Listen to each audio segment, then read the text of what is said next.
future. The internet is going to be in our contact lens. And when the internet is in our contact lens, you blink and you will go online. Today, we are doing virtual unboxing of Google's Smart Contact Lens. Let's check that out.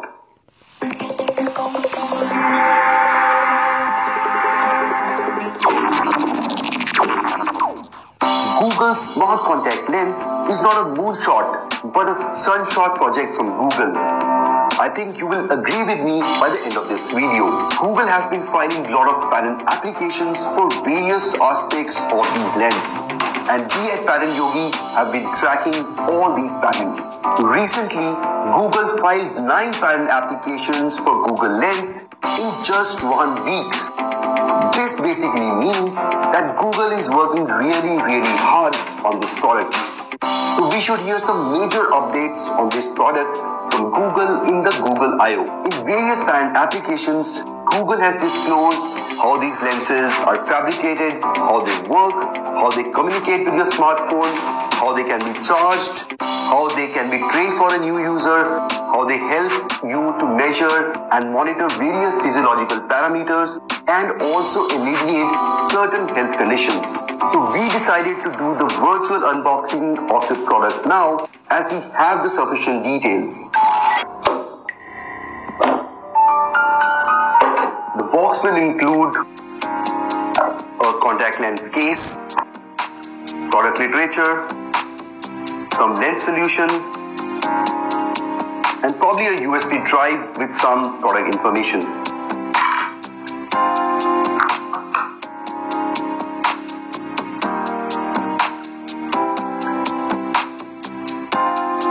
The smart contact lens from Google will look like any other normal contact lens. Now let's first look at the internal structure of the lens. The lens is defined by 2 exterior layers formed using flexible plastics. The lens further includes transparent flexible electrodes formed using carbon nanotubes, metal nanowires, or conductive polymers. An LC layer is then deposited between the 2 electrodes and is actuated by voltages applied across these electrodes. The LC layer basically helps change focal length of the lens if and when required. A ring substrate layer forms electrical connections with connection tabs of the 2 electrodes. The ring substrate also includes a battery to power various components.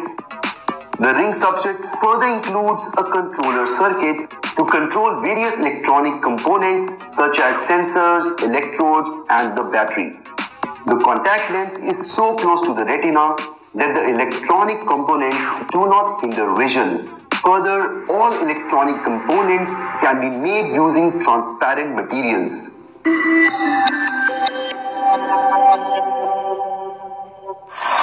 One key technological challenge with these lenses is related to charging them. And Google has developed some very cool techniques to charge them continuously.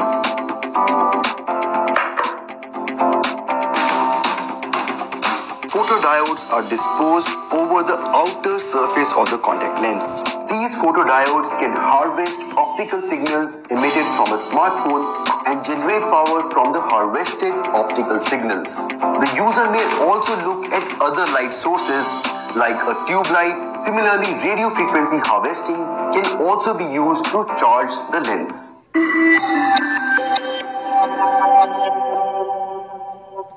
Until now, it is not very clear what makes these lenses smart. Well, these lenses can communicate with your smartphone, and this is essentially what makes them smart. Photodiodes employed for charging the lens can also be used to receive optical communication from the smartphone. Further, reflectors or LEDs placed over the lens are employed to send optical communication back to the smartphone. All optical communication is carried using light invisible to the human eye, such as infrared rays. Similarly, RF communication may also be used by placing RF antennas on the lens.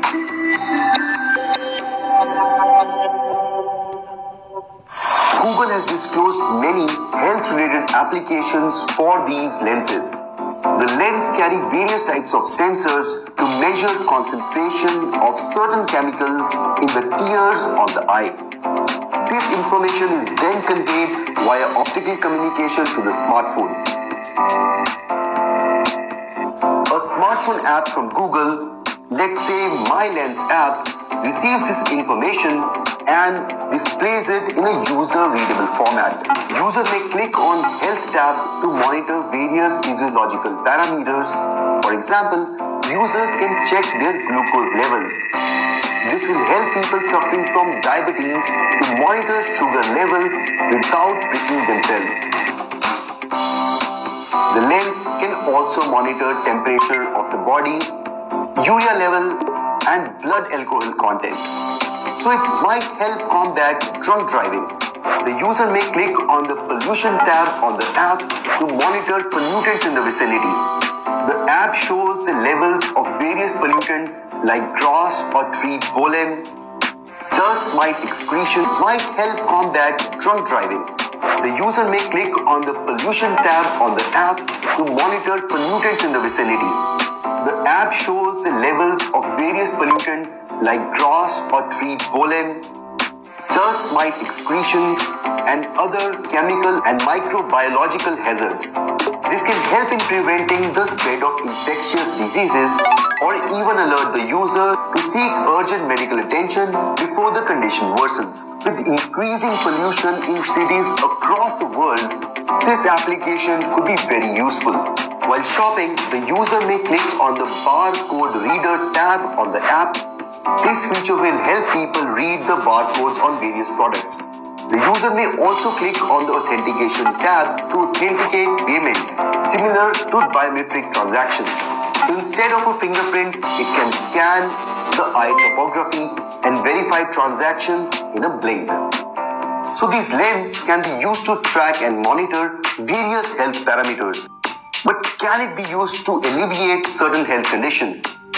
Well, Google has found some awesome use of these lenses. Human eye can adjust its focal distance to maintain focus on objects of varying distance.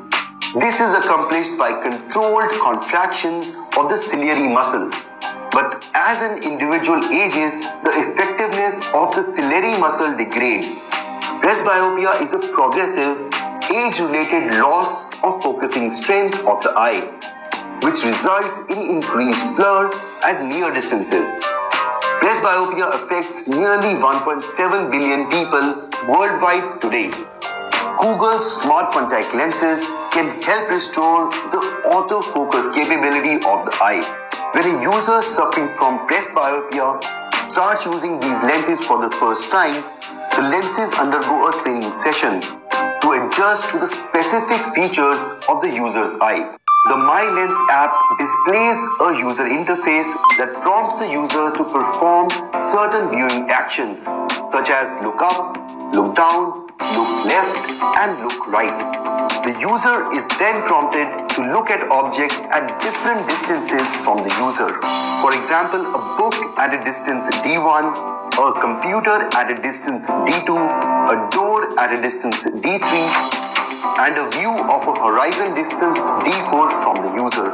When the user performs the viewing actions, corresponding signals from the sensors are recorded to identify a reference level for the user. After this training session is complete, the lens automatically tracks the user's gaze and provides the required autofocus. The gaze direction is detected based on the amount and position of eyelid covering the photodiodes. Here, the user is looking straight, so there is no overlap of the photodiodes and the eyelids. Then the user changes his gaze and certain portion of the photodiodes overlap with the eyelids. Based upon the amount and location of eyelid overlap of the photodiodes, the controller determines that the cornea is looking down and inwards towards the nose. Then it can be assumed that the user is focusing on the near field, for example while reading. Based on gaze tracking, the optical power of the central portion of the lens is modified in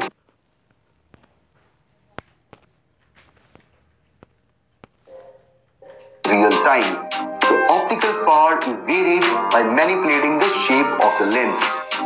Alternatively, the optical power is varied by manipulating the refractive index of the central portion of the lens using an electric field.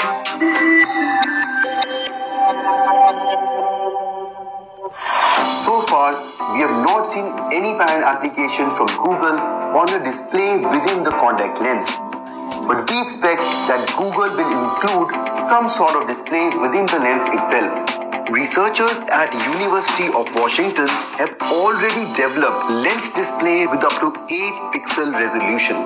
Such displays can provide simple, useful user interfaces that user can view without looking at the smartphone. We'll love to do actual unboxing of the product when it comes out.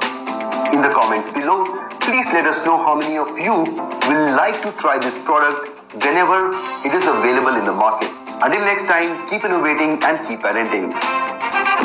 If you